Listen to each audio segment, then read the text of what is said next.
Well, how do I end up? Hywel Williams. I certainly will. I'm going to surprise probably everybody in the room by agreeing almost entirely with what everybody else has said. It's not the border that worries me, actually. As the Honourable Gentleman for Delyn said, what happens in England is very important. Anyone who's travelled from Carnarvon to Crewe will know that you get to the border very quickly, and then you have the appalling road between Chester and Crewe. What happens in England is important for Wales, and I agree with him entirely. I also agree entirely about the points about Manchester and Liverpool airports. Two factors frame this debate. Historically, transport links go through Wales to Ireland rather than to Wales, and transport has largely devolved in the very short amount of time that I've got left. I will just look at the matters which are the responsibility of this government rather than the one down in Cardiff. I have to actually break that promise almost immediately by agreeing with the Honourable Member from Conwy that the two roundabouts on the Dublin to Moscow route, both being in North West Wales, that seems to me to be an anachronism which needs to be looked at immediately. The Welsh Government has spoken, and the government here has spoken about A55 improvements, and I would be very happy to indeed were the Minister to be able to tell us what that might entail.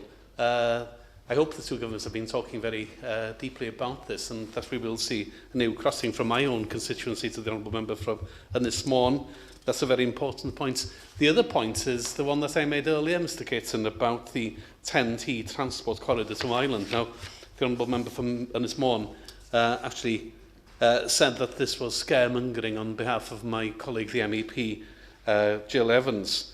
But everybody knows that the quickest and easiest route to Ireland goes through North Wales, from Holyhead to Dublin. Yet the 10T route at present goes through Liverpool, which seems to me to be a complete nonsense. And I wouldn't mind hearing from the Minister about that as well. In fact, my honourable friend for Carmarthen East and Dinefwr asked the Minister at the Transport Department about this.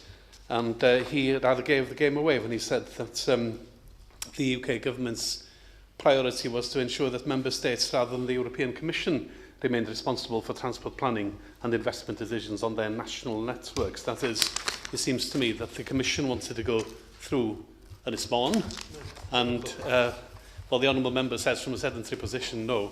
I didn't hear him explain it in any detail in his rather longer speech. Perhaps we can debate this into the future. It seems to me that the Commission wanted to go through Ynys Môn, whereas the UK government wanted to go through Liverpool. Can I refer just finally to electrification? We still don't have a single millimetre of electrified railway in Wales. Very glad to see the possibilities about the South Wales line, but I have to ask about the North Wales line. As everyone else says, it is vitally important.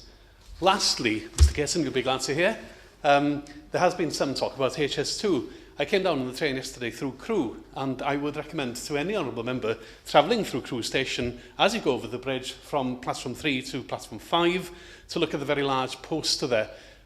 Extolling HS2, there are several arrows pointing up from London, and they go to Runcorn, Liverpool, Leeds, Manchester, and Wales is a very large blank.